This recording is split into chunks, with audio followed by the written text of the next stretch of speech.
welcome back to my channel. We are testing out another new launch, and this one I think is my most favorite of all the new launches that I've done recently, and it's because it's of a foundation. We all know how much I love foundations. And this one is actually a drugstore foundation. It's the new Loreal Infallible Pro Glow Foundation. Now, it is the luminous version of the original Loreal Infallible Pro Matte. So we've got a Pro Glow, Pro Matte. This one has been a long time absolute love of mine. There's not one thing I don't like about this foundation. In fact, this one has probably got one more use and then I'm going to have to get another one. It's the only drugstore product I stock in my freelance kit. That's how much I love it. I stand by it 150%. I just think it's absolutely amazing. So I was really excited when this came out, even though I'm not huge on like super luminous things. I wanted to try this anyways because the original is just so outstanding. This came as a complete surprise to me. Like Trend Mood, that's how I found out it was available. She posted something on Instagram and I'm like, well, I've never even heard anything about this. You know, L'Oreal hasn't like done any PR to like get everybody excited about it. It just came as a complete shock to me. So when I saw Trend Mood post about it, I immediately went to Walmart. Or Walmart.com, some of the shades were already sold out, but luckily my shade was not. I'm going to talk about the noticeable differences upon getting this foundation. The original foundation, the Pro Matte, does not have any sunscreen. This one has a broad spectrum SPF 15. I don't think it's going to affect flashbacks. 15 is about the number that I stop at. I don't go above that, but usually 15 I'm okay with flashback. I got the color 205 Natural Beige. I am in the color 105 Natural Beige in the original. The shades they're different. They're not exactly alike. I hope you can tell. This one right here is the Pro Matte. That's the 105. And it is distinctively more yellow than the 205 in the Pro Glow, which I am okay with the 205 being more neutral and not having as much yellow, because even though I do have quite a bit of yellow in my undertones, doesn't necessarily mean I want to put something the color of mustard on my face as my foundation. So, but other than that, they're pretty similar. So don't think, a lot of people were saying how the shades were completely different.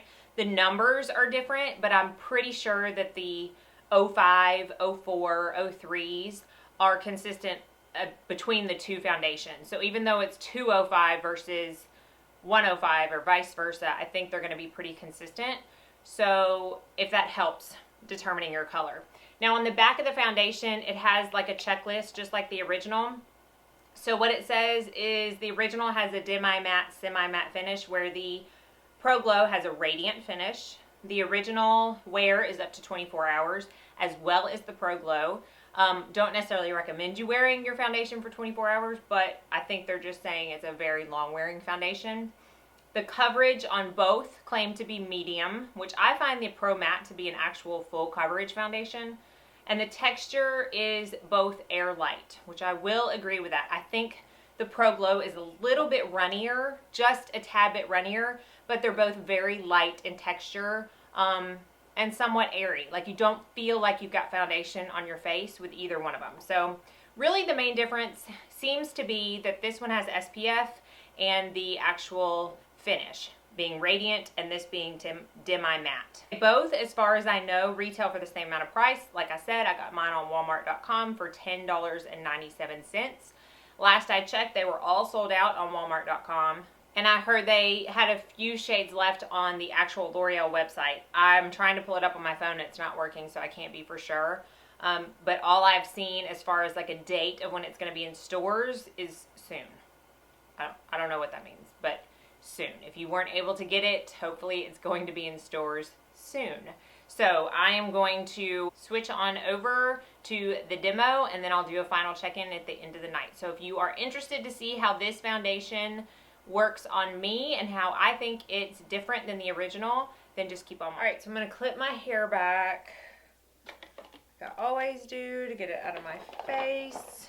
I'm going to use 2 primers today because I've been at the pool all morning and my face just feels dehydrated. So I'm going to use the Too Faced Hangover RX first, and then I'm going to go in with the, I think I'm going to do the smoothing primer, the Makeup Forever smoothing primer. I don't want to do anything that I don't want to use a primer that promises to prolong the wear of my makeup so much, because I want to see if this really stands up to its long-lasting claim. I mean, obviously I'm not going to wear it for 24 hours, but I want to see how it performs on its own best I can. So close up of my face, as always, not paying attention to the dark circles. I really don't have any dryness today. I don't normally. I have a little bit in between my eyes, but it's not too much. And I just have my normal amount of redness. And the largest pores I have are right here, directly on my cheekbones on the outside of my nose. So I'm going to correct my under eyes really quickly.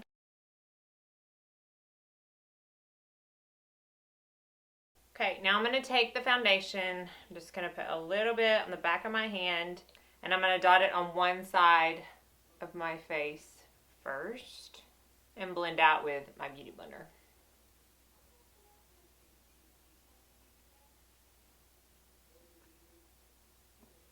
So I feel like it blends out a little easier than the original formula because it's not as thick, but it still claims to have the same amount of coverage.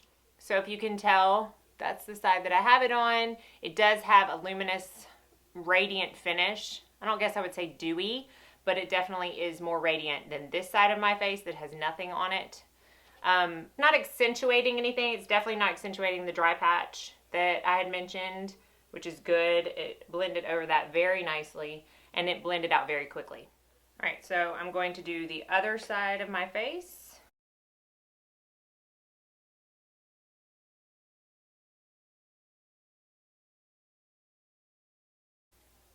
Okay, so that blended out just as easily. I'm really liking the finish. I'm just gonna pat over a little bit more on the reddest parts of my cheek, right there.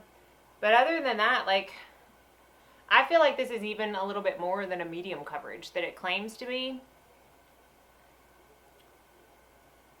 I don't know, but I'm liking it. It's definitely not so full coverage that you feel like you're wearing a mask, but it does provide very good coverage. So I'm gonna go finish my makeup and I'll be right back. Okay, so I'm back from doing my makeup. It is 12:37. I've had the makeup on, the foundation on since 12:20, and I'm getting a late start today because I went to the pool this morning, but I think you'll still get an idea of its wear because I do have to run a few errands and I've got to go to the gym. So everything went over really nicely. Nothing skipped, nothing patched up. Everything blended out really nicely. I did not use a cream highlighter. I just used a powder because I didn't want to add to the luminous effect of it any more than needed be to get the overall effect of the actual foundation. So because it's already 12:30, I'm probably only going to do one more check-in, and that's in the very end of the night to let you know how it's held up. So again, I'm going to run some errands, go to the gym, and I will probably check back around between 7 and 8 to let you know how I feel about this foundation. So I'll see you in a minute. Okay, so it is 7:30, and I really wanted to try to keep this makeup on longer, but quite honestly, I just want to wash my face. We're leaving to, well, 36 hours, not even 36 hours, for Honduras for a week, and I have not even done the first load of laundry to get my kids packed, to go to their grandparents' house, to get us. It's just, I need to wash my face, and I need to get to work. So I wanted to go ahead and film my check-in. I kept a little notes on my phone throughout the day as to my pros and cons for this foundation. The cons is that I felt like, and I'm going to look close up in a mirror, I felt like it accentuated my pores a little bit more as the day went on. But it's nothing that is I don't look at it and say it does it worse than any other foundation I have. That's not the case. It just, maybe I'm going to need to prep a little bit more, play with my primers. I did use that pore filler, but It's not enough for me to be like, this foundation is awful. And the only other, what I guess you would consider a con, is that it transfers. After the gym, when I was just blotting my face for the sweat yesterday, and I can't, for the life of me, can't remember what foundation I used, but I do remember that when I was at the gym and I was blotting my face, like, nothing transferred. And I used the same powder today as I used yesterday, so it does transfer more than other foundations, other mattifying foundations, but it's a luminous formula. So, I mean, it kind of comes with the territory. The pros is, so many times with luminous foundations, I find that they are radiant finish, gorgeous when they go on, and then they just get like more radiant and more luminous and more radiant and more luminous throughout the day, where I feel like by the end of the day, I look like an oil slick, and it's not flattering at all. And I have normal skin, so I don't like that about some of the luminous foundations out there. This one does not do that. Does not get oilier on me throughout the day. It stayed the same finish as it did when I put it on, and I have not touched up. I have not had to powder, anything like that. Another huge pro, huge for me anyways, and something that's very different from the original formula, is that it does not settle into my laugh lines.